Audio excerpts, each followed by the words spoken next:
Everyone, welcome to my YouTube channel. आज मैं आपको NCERT maths class 6 page number 31 से इसका क्वेश्चन नंबर 1 कराऊंगी। देखो बच्चे, क्वेश्चन 1 है identify acute right obtuse and straight angle in the previous figure. ठीक है, यहाँ पर आपको ना ये फिगर्स दिए हुए हैं। ठीक है बच्चे, सो इसको देख करके आपको बताना है, आइडेंटिफाई करना है कि इसमें जो फिगर्स हैं वो किस तरीके के फिगर बने हुए हैं। एक्यूट राइट ऑब्ट्यूज और स्ट्रेट एंगल्स आपने बताने हैं। ठीक है, एंगल्स बताने हैं। सो बच्चे देखो, यहाँ पर जो हमारे पास ये वाली जो बीच में एंगल जो बन रहा है, ठीक है, जो हम कर्व देख रहे हैं, अगर ये हमारे पास छोटा है तो मीन्स ये एक्यूट एंगल है, 90 डिग्री से कम है। ठीक है, एक्यूट एंगल होता है बच्चे 90 डिग्री से कम। राइट एंगल होता है बिल्कुल स्ट्रेट लाइन।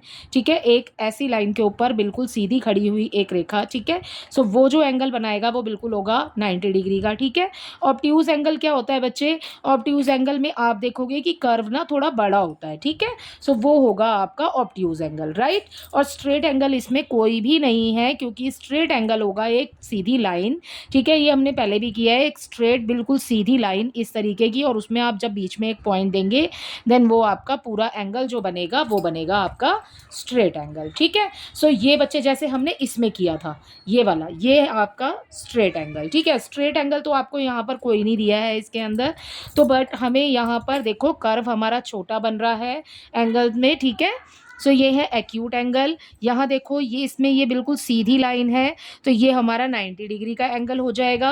और ये वाला जो है हमारा, देखो यहाँ पर अगर हम कर्व बनाएंगे तो वो हमारा थोड़ा सा ब्रॉड बनेगा, है ना, थोड़ा सा चौड़ा है ज़्यादा। ओके, सो ये हो जाएगा ऑब्ट्यूज एंगल। ठीक है ना, सो ये होते हैं हमारे 90 से कम, 90 degree and more than 90 degree. ठीक है, सो इसी के साथ आपका ये फर्स्ट वाला तो होता है कंप्लीट।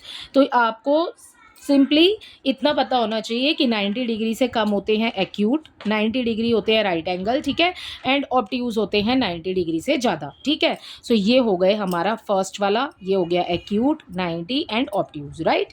सो अगला देखिए, इसमें सेकेंड क्वेश्चन हमारे पास है बच्चे, make a few acute angles and few obtuse angle, draw them in different orientations. ठीक है, अलग अलग दिशाओं में बनाने हैं आपने, जैसे इसमें बना हुआ है, देखो यहाँ पर ये बना हुआ है इस तरीके से, यहाँ पर ये बना हुआ है इस तरीके से, तो आपने इसी तरीके से अलग अलग तरीके से एक्यूट ऑब्ट्यूज एंगल ड्रॉ करने हैं। सो सॉल्यूशन नंबर 2 करते हैं यहाँ पर स्टार्ट।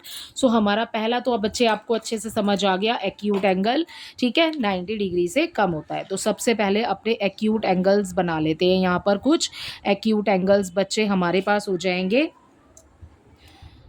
ठीक है, सो इस तरीके से बनेगा, यहाँ पर ऐसे बना सकते हैं। ठीक है, सो ये हो गया हमारा एक, ओके, कर्व देखिए आप इसमें, राइट। एक इस तरीके से बना लो आप, ठीक है, एक ऐसे बना सकते हो, ठीक है ना। और कैसे बनेगा, ऐसे भी बन जाएगा, राइट, ये इस तरीके से यहाँ पर कर्व हो गया, राइट। सो बच्चे आप ऐसे ऐसे अपने एंगल्स बना सकते हो। ठीक है, यही है आपके एक्यूट एंगल्स। अगला देखो, ऑब्ट्यूज एंगल भी बोल रहे हैं बनाने के लिए। ठीक है, सो यहाँ पर ऑब्ट्यूज एंगल क्या हो जाएंगे बच्चे?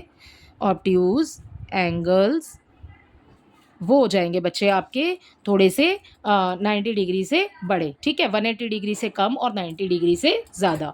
ठीक है, सो ये देखो, ये हमारी लाइन हमने एक्यूट कैसे बनाया, इस दिशा में बनाया, तो ऑब्ट्यूज बनेगा हमारा इस दिशा में। ठीक है, सो ये देखो, अब इसका कर्व देखना आप, ये देखो दोनों में कर्व दिख रहा है आपको, ये छोटा और ये बड़ा। ठीक है, सो ये हो जाएगा हमारा ऑब्ट्यूज, राइट। और कैसे बना सकते हो, और देखो इसमें ऑब्ट्यूज एंगल, ठीक है, एक ऐसे बना लिया हमने, इस तरफ भी बना सकते हैं हम। ठीक है, अभी हमने इस तरफ लाइन लगाई है, अब हम इस तरफ लगा सकते हैं। ठीक है, सो ये बन गया हमारा। ठीक है ना, सो ऐसा नहीं है कि आपने इतना ही खुला हुआ बनाना है। देखो 90 डिग्री बनता है बच्चे बिल्कुल सीधा, 90 से थोड़ा सा फालतू, मतलब आपने एक्स्ट्रा बाहर निकालना है। ठीक है, सो 90 डिग्री से ज़्यादा हो जाएगा हमारा ऑब्ट्यूज। ठीक है, सो ये बन गए बच्चे आपके एक्यूट एंड ऑब्ट्यूज एंगल्स। इसी के साथ ना आपके 2 क्वेश्चन हो जाते हैं इसमें कंप्लीट। सो आपको पहला वाला जैसे कि हमने लिखा नहीं है, सो सॉल्यूशन पहले वाले में भी अगर आप लिखना चाहें इन पिक्चर्स को देख करके, यहाँ पर जो एंगल्स बने हुए हैं इनको देख करके फिगर्स को, ठीक है। सो फर्स्ट वाला तो हो जाएगा हमारा एक्यूट। ठीक है, एक्यूट होते हैं बच्चे, यहाँ लिख लेते हैं, एक्यूट एंगल्स होते हैं हमारे, एक्यूट एंगल्स क्या होते हैं? Less than 90 degree, less than 90 degree. ठीक है, ऑब्ट्यूज क्या होते हैं बच्चे? ऑब्ट्यूज होते हैं हमारे obtuse angles more than 90 degree, ठीक है, 90 डिग्री से ज़्यादा, तो वो भी मैंने लिख दिया है अब यहाँ पे, ठीक है, मोर देन 90 डिग्री, ठीक है। और राइट एंगल क्या होते हैं बच्चे? राइट एंगल्स होते हैं 90 डिग्री, ठीक है। सो ये है बच्चे हमारे फर्स्ट वाले का और ये है हमारे सेकंड वाले का आंसर। इसी के साथ आपका फर्स्ट एंड सेकंड दोनों ही कंप्लीट होते हैं। आई होप दोनों ही आपको अच्छे से समझ आए होंगे। Thank you.